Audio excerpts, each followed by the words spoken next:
복음 통일을 위한 남북 소통 프로젝트 오자요.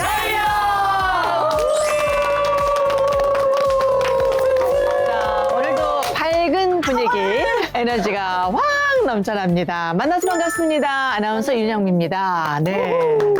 자, 북한에서 남한으로 이사 온 탈북민 가족 여러분과 또 남한 가족 여러분도 자리하셨습니다. 반갑습니다. 안녕하세요. 어서 오십시오. 안녕하세요. 네. 탈북 가족 중에서 또 새 얼굴이 오늘 보입니다. 심하윤 씨 인사 부탁드리겠습니다. 안녕하십니까. 자유를 찾아 2009년도에 대한민국에 입국해서 온 탈북민 심하윤입니다. 반갑습니다. 와. 우리 심하윤 씨는 북한에서 안내통역원으로 일을 하셨다고 들었는데 안내통역원 구체적으로 어떤 일을 하셨던 거예요? 우리나라에서는 이렇게 여행의 자유가 있지만 북한은 여행의 자유가 없습니다. 그래서 외국인들이 관광을 가면 북한의 그 여행사를 통해서 들어갑니다. 그러다 보니까 북한에 있는 그 가이드들이 북한으로 들어오는 외국 손님들을 맡아가지고 북한 지역에 관광을 돌리면서 거기에 통역의 업무와 숙박의 업무 이렇게 서비스를 제공하는 어떤 통합적인 일을 합니다. 그래서 우리나라에서는 가이드라고 하는데 북한에서는 안내와 통역을 같이 한다라고 해서 안내 통역원이라고 부른답니다. 북한에서 오신 거 맞아요? 말투가 네. 전혀 안 느껴져요, 북한 말투가. 그리고 굉장히 우아하시네. 약간 옛날 영화 배우 같은. 맞아. 엘레강스 하시고. 제가 저 남한에 오래 살다 보니까 남한화가 패치가 좀 잘 된 것 같아요. 남한화. 또 패치란 말씀도 하시고. 아이고. 사실 이렇게 안내 통역원 하시다 보면 뭐 중국인들, 외국인들을 만나고 아무래도 외부 문화를 좀 많이 접하게 되다 그쵸, 보니까 북한이라는 곳이 좀 답답하고 좀 이상하다 이런 느낌 못 받으셨습니까? 저는 아예 북한에서부터 이게 북한이 뭔가 잘못됐다는 것을 20대 초반부터 깨닫게 되었고 저는 배고파서도 아니고 네. 북한 안에서 이 김씨 일가의 어떤 부조리함과 그때 김정은의 존재를 대부분 몰랐을 때 저는 김정은의 존재도 알았으며 이렇게 되다 보니까 북한에 대한 충성도가 확 떨어지는 시점이 왔습니다. 그러니까 저는 장군님이 이렇게 간박수가 와가지고 배가 나온 줄 알았거든요. 그전까지는. 네, 그렇게 얘기해서 그때 이게 그런 계기가 차곡차곡 그러니까 생각을 딱 하게 되니까 뭐가 거짓이고 뭐가 진짜인지 고민을 하게 됩니다. 그러면서 제가 스스로 어떤 자유의 의지를 갖고 북한을 도망쳐 나오자라고 결심을 내린 것이 오늘날 여기까지 오게 됐습니다. 그렇군요.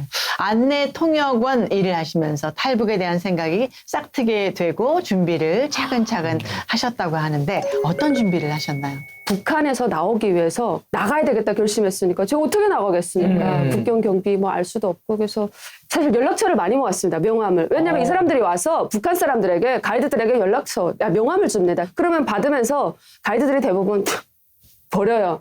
우리가 이걸 갈 수 있는 기회도 없고요. 거기다 이메일 작성할 수도 없습니다. 근데 어느 순간 딱 가겠다고 생각하니까 이 사람들을 모으고 싶은 거예요. 그리고 내가 중국에 만약 들어갔을 때 이 사람들을 발판으로 삼아서 내가 가야 되겠다. 왜냐하면 그때 그런 사람들이 이런 이야기를 하더라고요. 중국만 와도 너희들이 중국어가 되기 때문에 너희 돈 많이 벌고 잘 자리 잡고 살 수 있다. 그래서 그 연락처를 차곡차곡 모은 게 이게 선이 돼가지고 도움이 돼가지고 중국에 들어갔을 때 굉장히 저는 좀 빨리 이렇게 일이 일사천리로 좀 풀리게 된 케이스죠. 이 외부 문화와 문물을 접하게 되면서 더 넓은 세상을 향한 열망이 생겨나신 것처럼 이 문화의 힘이 참으로 큰 것 같아요.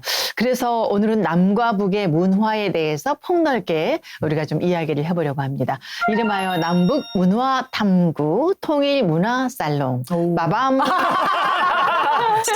자, 우리 하윤 씨에게는 어떤 인생 이야기와 신앙 얘기가 있을지 잠시 후에 좀 더 자세히 나눠보기로 하고요. 오늘 어렵게 이 자리에 나와주신 분이 계십니다. 북한 전문가로 활동하고 계신 강동환 교수님 나오셨습니다. 반갑습니다.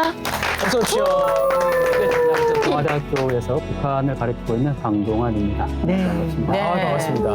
강동원 아니고 강동원 아닙니다. 네. 강동환 교수님께서 네. 오셨는데 교수님으로 말할 것 같으면 말이죠. 국내에서 아마 북한 실생활에 관한 자료를 가장 많이 가지고 계신 분으로 알고 있는데 맞죠? 사실 뭐 좀 네. 부끄러운 이야기고요. 제가 북한을 연구하는 학자니까 현장에 가면 제일 좋은데 저도 약 15년 전에 평양을 가본 적이 있습니다. 그런데 그 이후에는 갈 수가 없으니까 그러면 어디를 가야 북한을 보고 연구할 수 있을까 생각하다가 북중 국경에 가서 북한 주민들이 살고 있는 실제 모습을 카메라에 또 담아서 세상에 전하기도 했는데 지금은 또 이제 북중국경도 갈 수 없게 되었어요. 예, 그럼 또 어디를 가야 북한을 잘 볼 수 있을까 고민하다가 서해로 갑니다. 네, 이 서해안에 바로 북한에서 떠내려오는 쓰레기가 있습니다. 네네. 북한 쓰레기. 그래서 네, 제가 뭐 인사할 때는 뭐 동아대 강도환 이렇게 했지만 사실 저 별명이 쓰레기 교수. 네, 우리들 속에 유명한 쓰레기 교수님. 아, 쓰레기 교수님. 엄청 유명하시죠? 아, 그러세요? 네. 어떤 평가가 있습니까? 쓰레기죠, 쓰레기. 너무 헬성하게 잘생기셨는데 네. 하는 건 쓰레기 줍는 그래요? 그렇구나. 자, 그러면 우리가요, 그 쓰레기를 한번 만나보도록 하겠습니다. 자, 지금 교수님과 함께 저희 이제 무대 중앙에서 뭔가 여러분께 소개를 해드리도록 할 건데, 이게 바로 그 북한의 쓰레기인 거죠? 네, 맞습니다. 아, 북한의 쓰레기예요. 쓰레기를 이렇게 가지런히 나눴어요.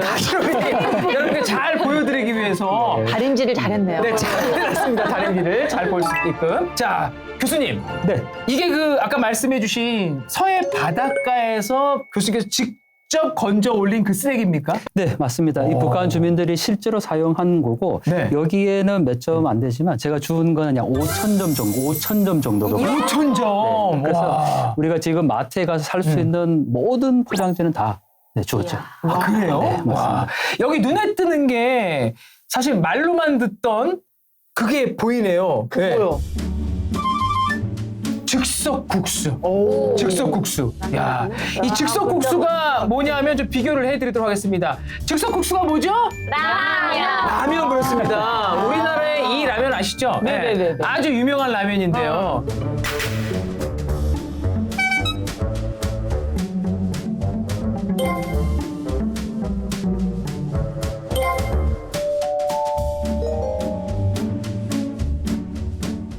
봉지 느낌 어때? 느낌이요? 똑같죠? 네. 이 라면을 북에서 이렇게 카피했네요. 네, 지금 아래쪽에 보시면 검은색과 노란색 라인. 네. 이게 완전히 북한이 지금 카피를 한 거고. 네. 이 북한에서 한국 제품이 또 굉장히 장마당에서 인기 있게 팔리다 보니까 북한 주민들에게 익숙한 포장지로 만든 것을 확인할 수가 있죠. 아, 정말 완전히 익숙한데요. 네. 맛도 비슷할까요? 맛은 어떻습니까? 맛은? 아니요, 맛은 아유 비교도 안 되죠. 아, 맛은 비교도 안 됩니까? 그럼요. 오. 막 올라가다 뚝뚝 끊기고. 자, 그리고 아주 특이한 게 또 하나가 있는데 여기 보니까 이게 진짜 북한에 있는지 모르겠네. 진짜 이게 있나요? 코카콜라. 오, 코카콜라. 어머, 진짜 탄산담물 한 거. 아니 근데 이 코카콜라가 북에서 이 코카콜라 생산이 됩니까? 네, 사실 북한에서는 단물이라고 이제 부르는데 단물. 네, 그래서 예전에는 뭐 코코아 단물 이렇게 썼는데 네. 지금 보면 이것도 역시 카피를 한 거라고 봐야 되겠죠. 네, 그 코카콜라라는 이름도 그대로 따랐었고 네. 또 빨간색에 하얀색 뭐 이런 디자인 요소까지 다 따라했는데 네. 지금 재밌는 거는 네. 이것도 헬로키티죠. 오, 진짜 헬로키티. 네. 근데 이거는 딸기향 크림이 들어간 사탕입니다. 아. 그래서 헬로키티는 눈이 검정색인데 얘는 눈이 지금 빨간색이죠. 눈이 빨개 보여드릴게요. 눈이 빨개. 왜 그럴까요? 헬로키티가 보초를 많이 섰나? 얘는 말 그대로 딸기 향이 들어갔어요. 그래서 눈이 빨간데 네. 이런 카피가 굉장히 많고 심지어는 이건 디즈니 캐릭터 아, 디즈니 캐릭터의 곰돌이푸. 곰돌이푸. 맞다야. 진짜 혹시 이거 맛보신 분 계십니까? 아니 근데 이런 캐릭터 많이 봤어도 이렇게 유명한 애들인 걸 모르고 봤어요. 아, 몰랐어요? 유명한 애들. 외국 만화를 봐야만 비교가 되는 그럼 거예요. 모르니까. 아, 그렇구나. 왜냐면 그려낸 줄 알지. 이 북에 계신 분들은 애니메이션을 못 보니까 이런 캐릭터가 있는지도 모르는 거 아닙니까? 몰랐어요. 지금 그렇죠? 보니까 걔가 걔네요. 해피였는데 자체적으로 만든 줄 알고. 맞아요. 이게 사실 최근에 김정은 등장하고 나서 2017년 이후에 북한 상품에 이렇게 캐릭터가 들어가기 시작하니까 우리 예전에 오신 분들은 처음 네네. 보는 게 당연하죠. 그러네요. 완전 곰돌이푸네요, 진짜 곰돌이푸. 네. 그리고 특이한 게 있는데 이건 전 뭔 줄 알 것 같아요. 만내기? 만내기. 만내기. 네. 만내기 뭐예요? 만내기. MSG인가요, 그게? 오, 맞아요. 미워. 네, 맛내기. 맞죠, 스님? 맞습니다. 이게 북한에서 맛내기는 아마 예전부터 있었는데 최근에 포장지가 달라지고 있어요. 네, 심지어는 뭐 QR 코드라 뭐 들어가기도 하고. QR 코드가 들어간다고요? 네. 잠깐만요. 여기 QR 코드가. 가서 찍어보고 싶다. 아, 이 뒤에 이런 QR 코드가 보면요, 이 뒤에 네 보여드릴게요. QR 코드가 지금 있어요. QR 코드 보이시죠? QR 코드가. 이거 찍으면 어떻게 됩니까, 교수님? 이 QR 코드. 이거 찍으면 네. 직접 찍어보겠습니다. 직접. 네, QR 코드를. 있어요, QR 사이버 코드가. 공격 들어오는 거 아니에요? 네. 핸드폰 털리는 거 아니에요? 나왔죠. 나왔다. 찍힌다고요, QR코드가? 자, 눌러주시죠. 자, 보시면 네. 오! 아주 기본적인 정보. 그러니까 자, 보여드릴게요. 네. 성분이 뭐고 이런 네, 건가? 맞아요. 보이나요? 네. 맛내기 400g. 그리고 날짜까지 나왔어요. 생산 날짜가 나온 것 같아요. 나고요. 정보가 나오네요. 직접 나옵니다. 와. 신기하다. 그리고 여기 생산지가 있는데 그러니까. 그 생산지가 그대로 표현이 되죠. 네. 전화번호도 있습니다. 평양시 락랑구역. 락랑구역 승리 이동 이렇게 나오네요. 옆에 있는 건 전화번호 02-933-2577. 공이면 서울 아니에요? 2577. 이거 군입니다. 북전화번호입니다. 이거 한국 전화번호 전화 한번 아닙니다. 해보세요. 네. 서울 평양이 지역번호가 0이 같거든요. 공이 같아요. 맞아. 평양도 02, 한국도 02. 맞아요. 네. 그렇군요. 저기 상태 씨, 네. 저 끝에 가방, 너구리 가방 뭐예요? 아, 이 가방 뭡니까? 이거 뭡니까, 이거? 네. 사실 너구리라뇨. 너구리 바람인데 얼마나 대단한 애인데요, 걔가. 우리 10대를 얘랑 다 같이 보냈어. 아, 정확한 이 캐릭터가 뭔지 설명 좀 해주세요. 너구리 아니에요? 바람이. 다람쥐예요? 네. 다람쥐가 근력 운동 엄청 많이 해가지고 군인이 됐나요? 네, 군인 됐어요. 다람쥐가 군인이 됐대요. 기가 막히다.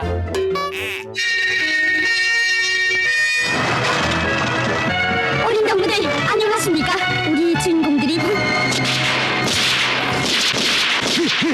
우리가 바로 저 상어섬에 있었구나. 아, 이젠 꽃동산에서 중임무를 다 수행했구나.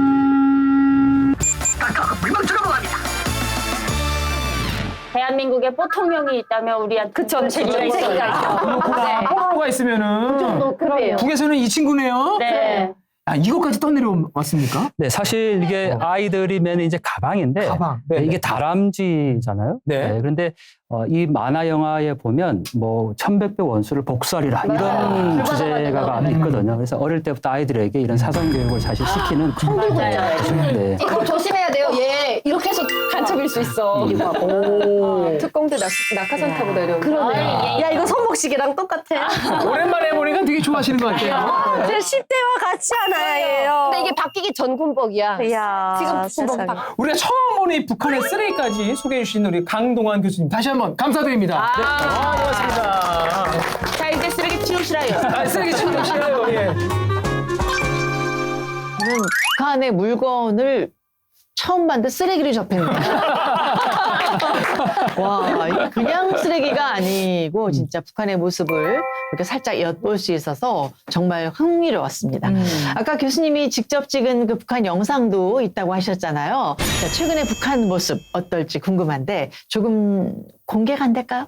네, 제가 올해 1월에 접경 지역에 가서 찍은 영상이 있는데요. 지금 아마 가장 이슈가 되는 게 북한에서 보내는 오물풍선. 맞아요. 네. 그 오물풍선과 관련된 현장을 담을 수 있었는데 직접 한번 보겠습니다. 네, 한번 보겠습니다.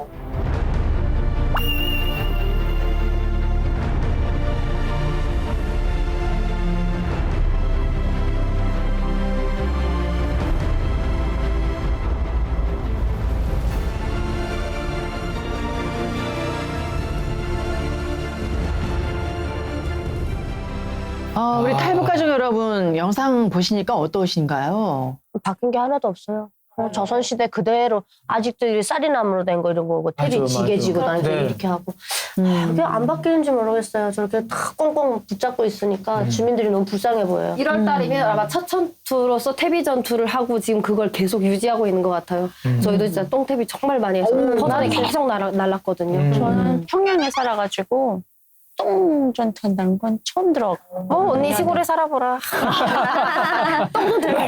맞아요, 해야 돼. 그래서 저게 좀 낯설어요. 그렇죠.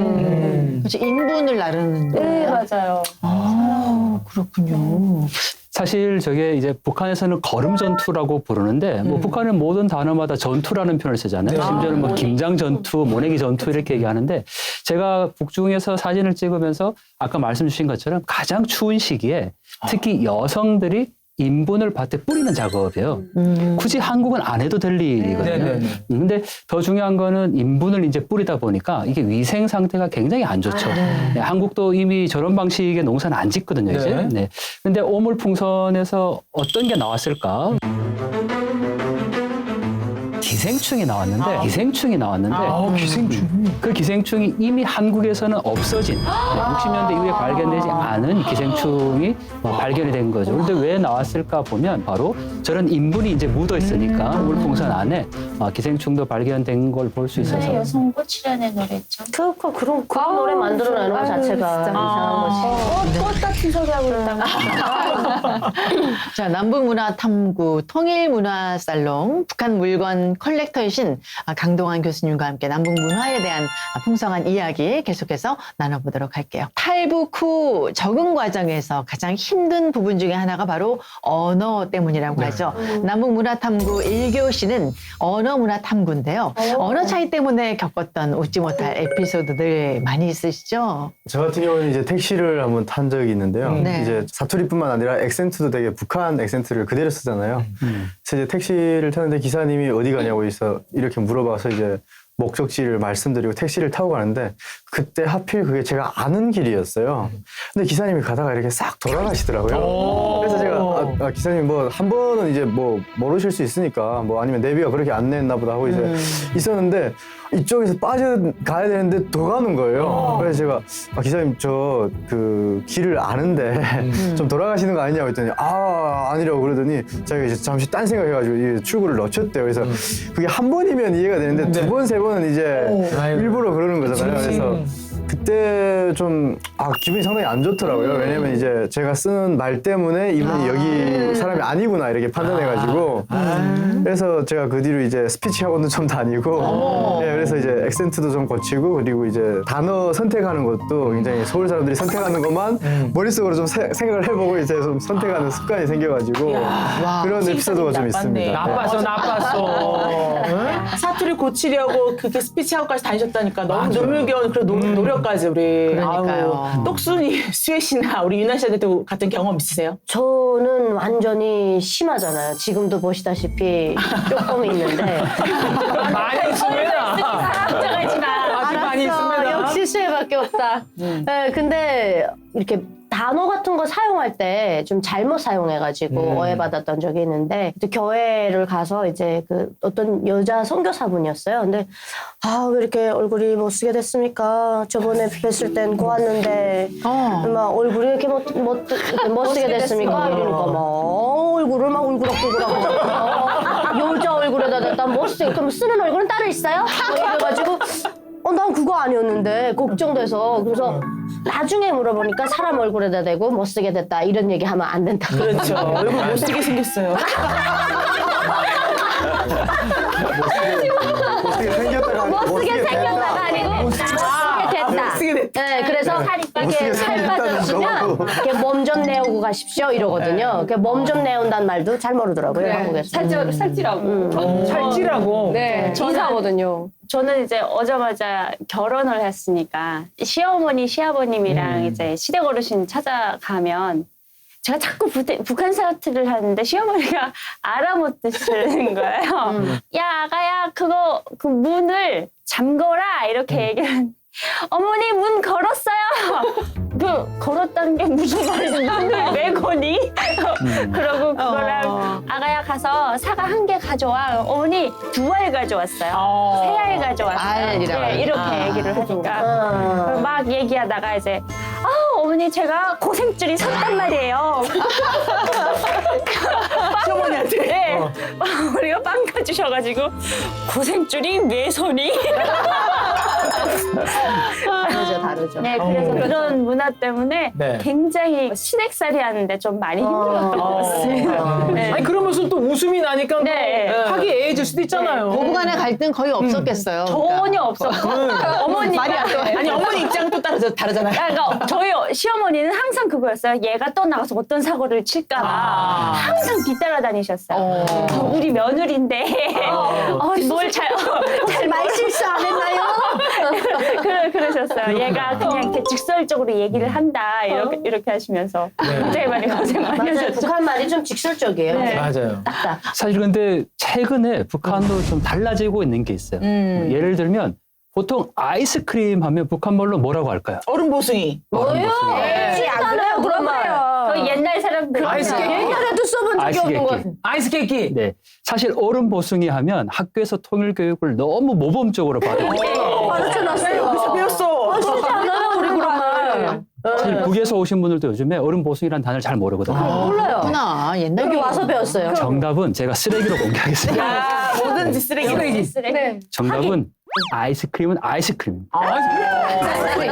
아이스크림? 아이스크림. 그냥 아이스크림이라고 그대로 씁니다. 얼마 전에 북한에서 평양 대성산 아이스크림 공장을 준공식을 했거든요. 네, 그걸 북한 주민들이 다 보는 조선중앙방송에 이 아이스크림이라고 그대로 방송을 하고 있죠. 네, 아이스크림. 그러면 에스키모는 뭘까요? 에스키모. 에스키모? 네, 네, 에스키모? 네. 에스키모. 에스키모야. 부담돼. 에스키모 뭘까요? 카카오라고 하지 않습니까? 마카오? 카카오. 아예 까까오. 그게 아니에요. 까까오도 예전에 썼던 아이스크림 표현인데 까까오. 자, 그래서 제가 이 에스키모 몇 개를 가지고 왔습니다. 아, 에스키모. 이게 아이스크림이네. 하드. 그거 에스키모예요. 하드를 북한에서는 에스키모라고 해요. 아까 아이스크림은 그냥 콘을 아이스크림이라고 맞아요. 했어요. 네. 아이스크림은 비쌌어요. 근데 까까오는 맛이 없어요. 싼데. 맞아. 그래서 중간에 어느 순간에 에스키모를 웬만하면 먹어요. 아, 이게 하드구나. 근데 제가 지금 4종류만 보여드렸는데 제가 쓰레기로 주운 게 40종류가 넘습니다. 에스키모 많아요. 에스키모만. 지금 여기도 다갈 에스키모, 복숭아, 바닐라 맛 나는. 대추 에스키모, 콜라겐 에스키모도 있어요. 콜라겐? 에스키모도 저거 있고. 맛있어. 콜라겐이래. 진짜 다양하네. 실제로 그래서 신기하다, 신기해. 여기에 피부에 좋고 어린이 키 크기에 영향이 있다라고 써놨어요. 엄마들 엄청 세겠네. 근데 저 에스키모 많이 먹었는데 키 안 컸잖아요. 콜라겐은 안 먹었네, 먹었네. 그 브랜드. 그럼 큰 거예요? 그럼요. 콜라겐. 에스키모한테 고마워야겠네요. 아니 사실 지금 우리나라는 카페 문화가 굉장히 대중적이잖아요. 네. 밥 먹고 커피 한 잔은 기본이니까 그렇게 하는데 이 커피 이름이 다 외래어다 보니까 탈북민들도 많이 힘들어하실 것 같아요. 사실 네, 어떠세요? 그 순실 언니가 아이스 아메리카노를 주문한다는 게 아이스 박스 하나 주세요. 그리고 우리 성주 엄마 그건 막 카라멜 마키아토, 카메라 마키아토 주시나요? 카메라 여기 맞네. 몰라요. 안 먹어봤어요. 이게 메뉴판에 분명히 한글에서 또박또박 읽어도 말이 아메리카노를 보고요. 아메리카노랑 무슨 아프리카노? 아프리카노 무슨 코푸치노? 막 이게 나는 분명 그 글을 봤는데 발음은 그렇게 안 나와요. 코푸치노. 아니, 우리도 어려워요. 어려워요. 저랑 붙이게 만들어주시나요? 이왕이면. 아니, 저는 이제 화가 났던 게, 계피도 무슨 시나몬, 뭐 이렇게 맞아, 바꾸고. 맞아. 아니, 뭐, 흑임자? 그냥 무슨 검은 깨 하면 안 돼요? 이렇게 자꾸 바꿔. 그래서 사보면 별거 아닌데, 괜히 그 있어 보이려고 외래어를 쓰고, 난 그런 건 반대입니다. 근데 갑자기 좀 궁금해지는 게 있는데 그러면 북한 주민들도 지금 뭐 저희 다 얘기했잖아요. 북한 분들도 뭐 카페가 혹시 있는지 아니면 커피를 드시는지. 커피 문화가 이렇게 일반적으로 발달은 안 되어 있지만 상류층이나 또 상류층이 아니어도 미국을 또 왔다 갔다 하면서 커피를 접했던 사람들은 이 커피에 대한 향수가 있거든요. 그래서 맥심 같은 거를 가져다가 굉장히 비싼 가격으로 팔고요. 저희 가이드들이 그 커피를 마실 때는 맥심은 비싸기 때문에 아예 통에다가 까만 그 알 커피 파는 거 있지 않습니까? 맛없잖아요, 우리는. 그거를 이렇게 조금씩 타가지고 돌려서 마시는데 노출이 자주 되어 있지 않은 북한 사람들에게 그거 마시면 아침에 눈이 번쩍 떠집니다. 그래서 이게 약간 마약 같은 그런 느낌이 들거든요. 있거든요. 그래서 대부분 조금씩 마시는 것은 식당이나 이런 데서 물건을 파는 사람들이 거기에서 주류 외에 한 잔에 굉장히 비싼 가격으로 파는 대한민국에서는 뭐 피부 관리 샵에도 공짜로 놓고 너무 이렇게 뭐 이렇게 티슈 한 장처럼 너무 가볍게 주니까 그거에 대해서 상당히 좀 문화 충격 받았습니다. 그렇군요. 네, 사실 북한도 이제 외화벌이를 해야 되잖아요. 그러니까 평양이나 일부 지역에 외국에서 관광객이 들어오거든요. 그러다 보니까 북한도 커피를 만들기 시작을 합니다. 가장 대표적인 게 개성 고려 인삼 커피가 있어요. 네, 그리고 또 하나 제가 쓰레기로 역시 가지고 왔는데 네, 우유 커피입니다. 우유 커피. 저도 이거를 처음에 해안가에서 주웠을 때 이게 북한 게 맞나 할 정도로 다시 한번 봤어요. 그럼 이게 파우더로 돼서 숟가락으로 떠서 이렇게 되는 거예요? 뭐예요? 그럴 줄 알았는데 네. 여기 북한 주민들의 흔적이 있어요. 제가 이 쓰레기를 굉장히 귀중하게 여기는 거는 네네네. 북한 사람들이 쓰다가 버린 거잖아요. 네. 이 글씨가 있는데 개당이라고 써 있어요. 그러면 하나는 막대기로 들어가 있구나. 스틱으로 개당. 네, 이 글씨가. 네. 계단 써 있어요. 있어요. 계단. 네, 북한 주민이 쓴 글씨죠. 네. 네, 써 있습니다. 여기 정확하게. 개당. 개당. 네. 이게 20개 들었는데 얼마예요? 가격. 안 써 있어요. 북한 제품이 가격이 안 써 있어요. 그건 시가인가요, 시가? 왜 안 써 있어요? 그럴 수 있네요. 시가. 네. 근데 모든 정보가 다 포함되어 있는데 뭐 생산지, 심지어 여기 카페인 함량까지 다 표기를 하는데 가격만 없습니다. 얼마가 안 나오는구나. 중요한 거는 공장을 잘 보셔야 돼요. 아, 공장. 네, 여기 지금 유화 종합식료공장이라고 되어 있잖아요. 이 공장에서 커피도 만들고 아이스크림도 만들고 우유도 만들고 모든 걸 다 만들어요. 왜 그럴까? 김정은이 현지 지도를 한 공장이에요. 그러니까 특별하게 이런 공장에만 원료를 집중해주고 여기에서만 물건을 생산해내니까 마치 이걸 보면 뭐 북한 주민들이 다 사용할 것 같지만 그런 건 아니라는 거죠. 그럼 과연 생각하실 때 남한과 북한의 언어가 점점 닮아가고 있을까요? 아니면 점점 차이가 벌어지고 있을까? 어떻게 생각하세요? 저는 이게 그 북한 정권은 자꾸 벌어지게 만드는데 일부러. 대한민국에 대한 이 동경심 때문에 북한 MZ들은 장마당 세대는 계속 좁혀지고 있는 거예요. 그러니까 이게 서로 동상이몽하는데 북한 정권은 뭐 반정사 상문화 배격법, 평양 문화보호법, 법까지 다 뜯어거치면서 오빠를 못 불러요. 북한 사람들이 요즘에 법이 바뀌어가지고 네. 언어를 이제 차단시키려고 하거든요. 남조선 괴뢰말 하지 말라 그러거든요. 그래서 북한에서는 개성 사람들이 오케 말한다 이러면 어제 보고 어제라 길고 떡 보고 떡이라 길다 이래요. 네. 그래서 그렇게 소문나 있어요. 근데 저것들은 남조선 말씨 쓴다고 완전 그 사상투쟁감이거든요. 근데 사실 제가 대한민국에 와서 60년대 때 우리나라 영화를 보니까 서방님 오셨나요? 가셨나요? 딱 통한단 말인 거예요. 그래서 내가 엄마야 이게 뭐구나. 대한민국이 말씨나 억양이 바뀐 거지 북한은 그 자리에 머물러 있구나라는 걸 알았어요. 그러니까 오히려 북한은 자기 그 고유의 언어 이런 것들을 개방을 안 하다 보니까 그것이 품고 있는 거고 대한민국이 자꾸 발전하니까 자기야 허니 이런 걸 자꾸 만들어내니까 젊은 세대들이 감옥에 자꾸 끌려가는 거예요. 그런 걸 하려고 따라하고 싶으니까. 맞아. 우리가 바뀌어왔지, 북한이 그대로. 저도 그 초등학교 때 옛날 그 영화 이런 거 보면 성우 더빙 했잖아요. 네네. 그때 지금 북한에 그런 말 있대요. 여보, 당신이가. 하나요? 그거. 비행기편에서 많이 하시네요. 마음이 아파요. 북한이 딱 그래요 지금도. 그렇구나. 재밌네요, 진짜.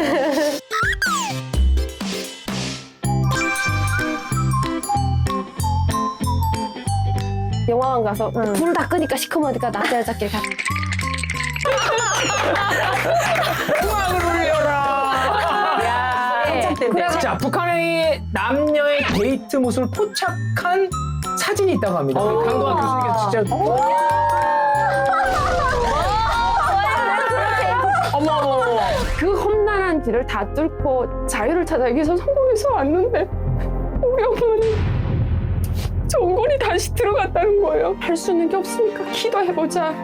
기도를 해보자. 그래서 연락 왔어요. 저 진짜 열심히 기도했는데 엄마가 내 사랑했어요. 우리 심하윤 씨가 이제 탈북을 하고 해서 이제 계획을 차곡차곡 세운 거 아니겠습니까?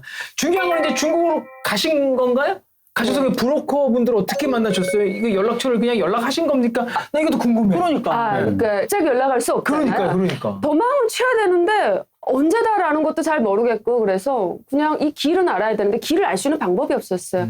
그러니까 보다시피 우리가 지도에서 보면 라진선봉이라는 지역이 딱 그 옆에 붙어 있는 것처럼 보이지만 이렇게 운전을 할 수 있는 것이 아니기 때문에 모릅니다. 두만강까지. 그래서 제가 오늘날 집에 기숙사 생활을 하는데 집에 이렇게 왔는데 우리 엄마가 저녁에 이렇게 누워서 하는 이야기가 우리 아버지 막 욕하는 거예요. 그러면서 야 키가 작더라도 가정적인 남자를 만나야 된다. 능력 있는 남자 이러면서 글쎄 며칠 전에 우리 집에 왔는데 다리가 불편하더라. 북한에서는 삐꼬라고 하거든요. 장애인입니다. 그런데 글쎄 그 사람이 노루를 가지고 중국에 가다 넘기고 그렇게 온대 하면서 엄마가 야 웬만히 멀쩡한 놈들보다 똑똑하지 않니? 이러더라고요. 근데 저는 거기서 단서를 잡았습니다.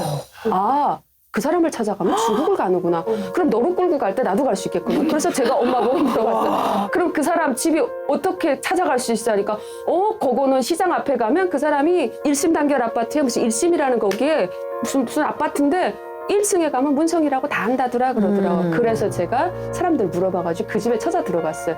처음 보는 아저씨였고 우리 집에 왔다는 우리 삼촌이 친구라는 그런 인연만 가지고 들어가서 제가 부탁이 있습니다 그랬죠. 할 말이 있다고. 제가 누구 조카고 내가 상여 딸이다. 그러니까 무슨 일이냐 무슨인지 좀 들어보자 했는데 제가 그분한테 딱 가서 중국에 넘겨달라고 부탁을 했어요.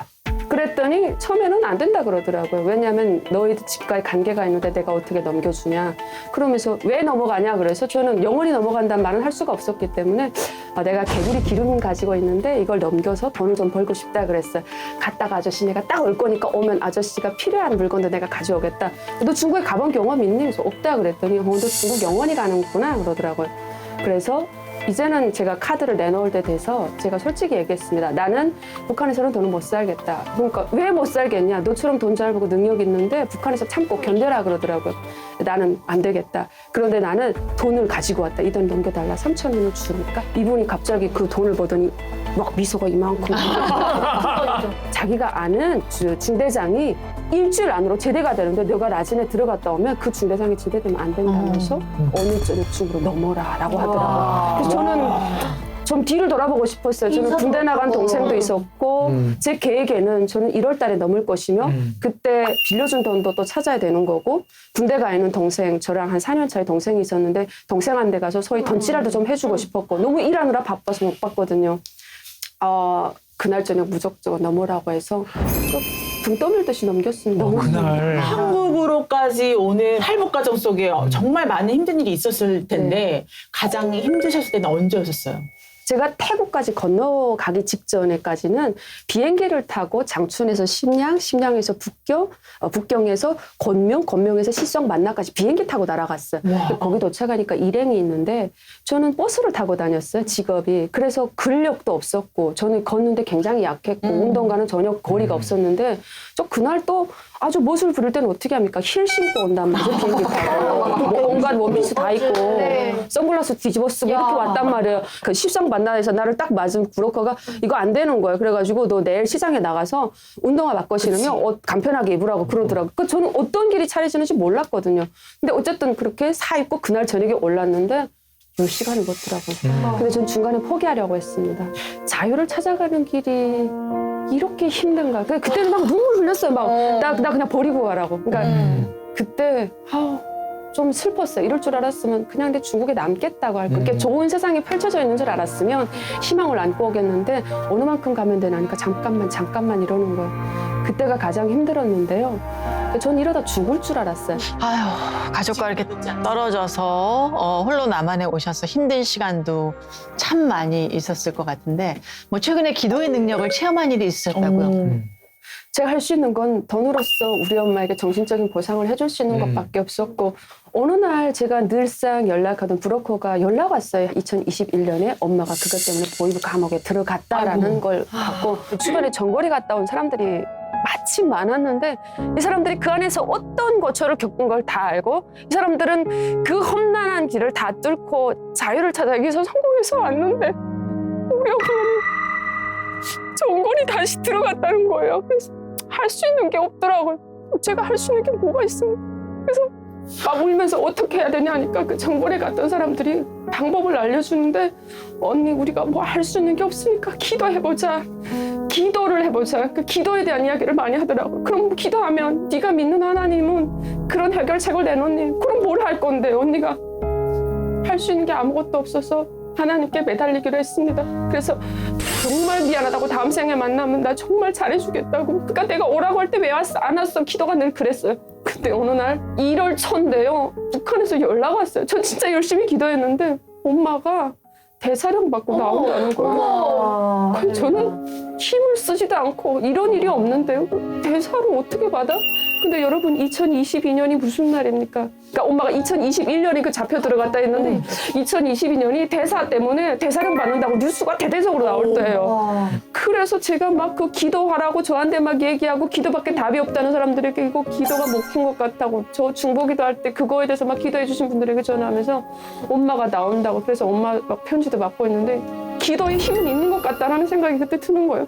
그렇게 저는 하나님의 어떤 그 능력이라고 할까? 엄마가 어쨌든 정골에서 사라져 나오신 걸 제가 사진도 사실 받아봤습니다. 그러면서 너무 감사하게 내가 이렇게까지 했는데 하나님께 좀 더 매달려보자. 내가 못한 그 어떤 평화를 누릴 수 있는 그런 게 기도밖에 없다라는 생각으로 하나님을 꼭 함께, 만나시고 네. 부모님도 그래서 마음 평안하시고. 네. 아, 할렐루야, 진짜. 아멘입니다. 아멘입니다. 진짜 신앙생활 잘하고 네. 뜨겁게 기도하는 탈북민 여러분 너무 귀하고 아름다우십니다. 하윤 씨의 삶이 하나님 은혜를 통해서 더 깊어지고 풍성해지기를 함께 기도하겠습니다. 아멘. 네. 하윤 씨의 생생하고 감동이 넘치는 이야기 너무 감사하고요. 이제 2교시로 넘어가겠습니다. 자, 인간이 살아가면서 거치는 관혼삼재 중에서 혼에 해당하는 결혼 문화에 대해서 이야기해 보려고 하는데요. 자, 여기도 결혼하신 분도 계시고 또 아직 안 하신 분도 계시는데 북한은 보통 결혼 그 정년기라고 하면은 언제를 결혼 정년기라고 하나요? 여자는 23살, 남자는 거의 뭐 군대 갔다 오면 27살, 30살 사이인데 23살 싹 넘어가잖아요. 그러면 제가 한물 같다. 말도 안 돼. 네. 한창 때인데. 그래서 제가 27살에 이제 북한 식당에서 나왔는데 저보고 너 처녀 히스테리 무슨 부린다고 너 처녀죠. 뒤에서. 그럼요. 그래서 그런 말도 있어요. 23 지나서 24까지도 괜찮은데 23세 금값, 24세 은값, 은값. 27 지나면 파고철값도 안 돼. 아무도 안 가요. 27이? 그죠? 네. 우리는 뭐 30 정도도 그죠? 네네. 네, 얼마든지 뭐 정년기라고 이야기할 수 있는. 지금도 정년기가 사실 없죠. 맞아요. 하고 싶을 때가 하니까요. 그렇죠. 근데 보면 사실 그렇게 차가운 북한에도 핑크빛 사랑은 피어나지 않습니까? 어디서든. 네. 그렇죠? 네. 자, 북한의 남녀의 데이트 모습을 포착한 사진이 있다고 합니다. 우리 강도환 교수님께서 직접 찍으셨는데. 쓰레기로. 이제 쓰레기에서 이제 네. 사랑도 찾는 어떻게 찍으셨습니까, 그거? 압록강과 두만강 건너에서 이 초망원렌즈로 촬영을 하다 보니까 네. 북한 주민들이 연출하지 않은 장면이죠. 그렇겠죠. 날것. 네. 날것. 그대로의. 남성과 여성이 자전거를 타고 가고 있었습니다. 뒤에서 많이 하지 그렇게. 뒤에서 안아주기도 했고 네. 또 여성이 남성의 땀을 닦아주는 어머, 저 자전거 타고 가고 있네요. 왜 애기 여분 거 아니야? 애기 없어. 애기 시제 나오고. 포레기. 일부러 막 남자들이 자전거 몰고 가다가 이렇게 가 앉게 하려고 뭉툭 파여진 데로 가요. 그래서 뭉툭 갈 때 엄마야 이렇게 하고 앉게 하려고. 아니, 경험에서 나오는 얘기야. 소박하네요. 지금 너무 상상하지 마시고. 네. 근데 북한도 결혼할 때 혼수는 누가 하고 집은 누가 하고 이런 게 다 있어요? 네, 있습니다. 이제 남성들이 보통 집을 해오고요. 여성들이 오장육기라고 해가지고 5개의 전자기기와 6개의 뭐 장을 해와야 됩니다. 예를 들면 뭐 녹화기, 냉동기, 뭐 녹음기 뭐 이런 것들이 5개고요. 그 외에 뭐 이불장, 옷장, 신발장, 경대, 예, 뭐 다양한 것들을 해서 이렇게 해오는 것들이 좀 있는 추세입니다. 그래서 네. 남녀의 사장에 따라서 다르지만 아직까지는 그렇게 그 룰을 따르는 편이 좀 더 많은 것 같은데 저도 고등학교를 졸업하기 한 2, 3년 전부터 엄마가 제 시집 보낼 준비를 이렇게 차곡차곡 해놔야 돼요. 그래서 일단은 이불등을 사요. 이불 커버를 사고 이불 솜을 사고 그릇가지를 사고 가마를 사놓고 또 제가 남자는 아직 없는데. 남자가 없어. 심쿵했습니다. 네. 그리고 또 전자기기를 꼭 가져가요. 전기는 안 들어오지만 그게 약간 또 상징 힘의 약간 그 집의 상징이어서 제가 있을 때는 그 마라는 밥가마를 사오는 집들이 있었어요. 그게 그래서 뭐예요? 여자들이 밥솥. 말하는 가마. 마라는 밥가마를 사야 되는데 시운전을 해봐야 되잖아요. 테스트를 꼽았는데 야 이거 소리가 나서 잡혀갈까봐 이불을 덮어두고 소리가 안 없어지더라고요. 밥이 취소가 완료되었습니다. 이게 그래가지고 그때 했던 게 야 이거 어떻게 했으면 좋을까 쓰긴 써야 되는데 그때 동네마다 꼭 납땜쟁이가 한 명씩 있거든요. 약전쟁이라고 해요. 그래서 약전쟁이가를 무조건 데리고 와서 그 소리 나는 부분만 딱 잘라요. 아, 소리를 죽이는구나. 그러면 그걸 쓸 수가 있었거든요. 벙어리가 걔는 말하려고 네. 태어나는데. 근데 말을 할 기능이 수 최고인데. 주옥 씨가 밥가마 얘기를 했는데 이 밥가마가 북한에서 얼마나 인기가 있는지를 제가 러시아에 가서 확인할 수 있었어요. 러시아 상인들이 얼마나 밥가마를 북한 사람들이 많이 사가냐면 한글로 써놨어요, 조선말로. 24가지 다기능 밥가마. 러시아에 있는 북한 노동자들이 양손에 그걸 들고 다 사갔기 때문에 제가 사가지고 왔어요, 저도. 그래서 밥을 해봤습니다. 어떻게 됐을까요? 잘 됐어요? 안 될 것 같아. 못 먹습니다. 그래요. 왜냐하면 그 가격이 한국 돈으로 3만 원 정도예요, 밥가마가. 너무 싸구나. 근데 우리 지금 말하는 밥가마는 30만 원 정도 하잖아요. 그게 밥맛이 같다고 보면 안 되겠죠. 맞아요. 밥을 하지 않고 저희도 TV 옆에 그걸 전시를 해놨습니다. 우리가 이 정도를 준비 벌써 했다라는 걸 계속 보여주려고.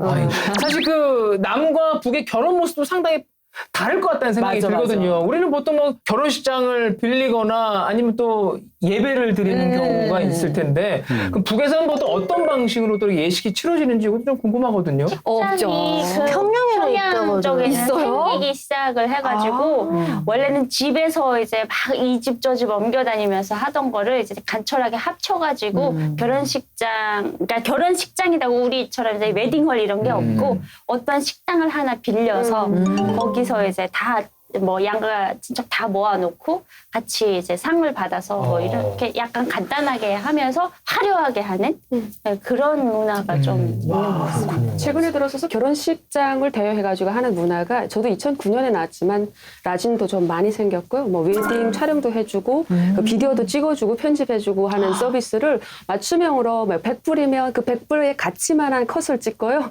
200불이면 200불의 컷을 찍어가지고 영상 편집까지 정말 프리미엄 프로로 전부 그런 게 있네요. 우리하고 그게 비슷하네요. 네, 그런데 왜 북한 사람들이 식당에서 혼수를 안 치르냐면 이 먹는 것이 귀한 나라예요. 근데 이게 식당을 빌리려면 그 사람들이 재료를 뜯어먹는다고 생각하거든요. 돈이 많이 들고 또 치러야 될 손님은 또 적습니다. 근데 어떤 집에 한번 누가 외인이 나가거나 결혼을 한다면 온 동네 잔치고 그 한 끼를 잘 먹을 수 있는 어떤 기대감이 있잖아요. 그것을 식당 결혼식 하면 충족시켜 줄 수 없기 때문에 고급스럽게 하냐 아니면 먹을 걸 좀 많이 먹는 동네 잔치로 할까 하냐는 그 결혼하시는 분들의 어떤 판단에 의해서 하는 건데 결혼하시는 분의 판단을 네. 듣고 싶어요. 네. 제가 소식통에 의하면 이 자리에 어떤 분께서 결혼을 임박한 분이 계시다고 내년에 생각이 되신다 우리 정하늘 씨. 어떻게 판단하십니까? 결혼을 하게 됐고요. 이제 한 연애를 한 6년 하다가 꽤 오래 하셨네요. 네, 맞습니다. 그래서 드디어 이제 결혼을 배우자 기도를 그렇게 많이 하셨다고 들었는데 또 연애도 오래 하셨고 그 기도 제목도 하나님이 어떻게 응답하셨나요? 무조건 첫 번째 기도 제목이 예뻐야 된다면서 이렇게 뭐 다 쭉 썼는데 여봐요. 네, 근데 이렇게 쓰면 하나님이 안 들어주실 것 같은 거예요. 그래서 다 이거 뜯고 이제 다시 썼는데 그 첫 번째 기도 제목이 그거였어요. 목사님 딸이면 좋겠다. 네. 그래서 목사님 딸이면 좋겠고 그 다음에 이제 요건 하나님이 무조건 들어주실 것 같더라고요. 그리고 이제 한 15가지를 썼는데 그 중에 한 13가지가 다 들어맞는 요소를 이제 만나게 됐어요. 왜요? 다시 하려고요? 아버님이 목회하시고. 네네 맞습니다. 그리고 지금 현재는 한국에 들어와서 이제 열심히 일하고 있습니다. 아유, 내가 며느리 잡고 싶네. 네. 아유, 내년에 언제 결혼하세요? 내년 4월에 합니다. 축하드립니다. 네, 믿음의 가정 정말 잘 이루기를 기도하겠습니다. 이제 남북 문화탐구 3교시로 넘어가 보겠습니다. 이번엔 대중문화 차이에 대해서 이야기해 보려고 합니다. 한수혜 씨 같은 경우에는 한국에서 공연 많이 다니시잖아요. 네. 제가 알기로는 북에서 베이스 기타를 쳤던 걸로 알고 있는데 네. 지금은 또 다른 악기를 바꾸셨다고요? 북한에 있을 땐 바스 기타라고 해요. 네. 베이스 기타가 굉장히 있어 보이는 악기였어요.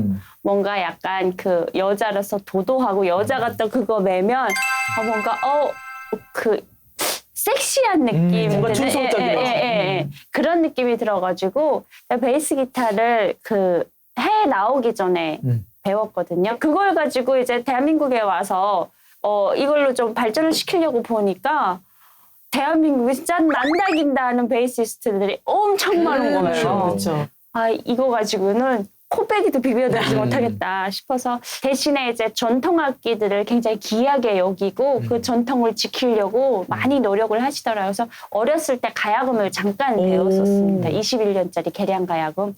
대한민국에 와서 이제 저희 신랑이 엄청 예쁜 가야금을 한 대를 딱 사가지고 와서 정말 어떻게 얘기를 했냐면 어디 가서 공연하라는 얘기는 아니고 내가 술 먹을 때 앞에서 좀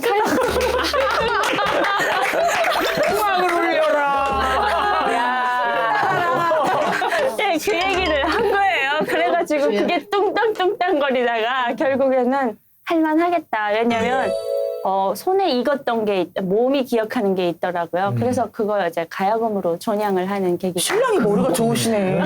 집에서 연습시켰네. 그렇죠. 그래서 이제 곧 가야금 앨범까지 진짜? 나올 예정이라고 제가 들었거든요. 네. 그럼 혹시 가능하면 오늘 이 자리에서 한국 연주 좀 부탁을 드려봐도 될까요? 네. 부탁드리겠습니다. 가야금을 데려가세요. 저희 모두 신랑이라 생각했습니다.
가야금 소리가 정말 심금을 마구마구 울리네요.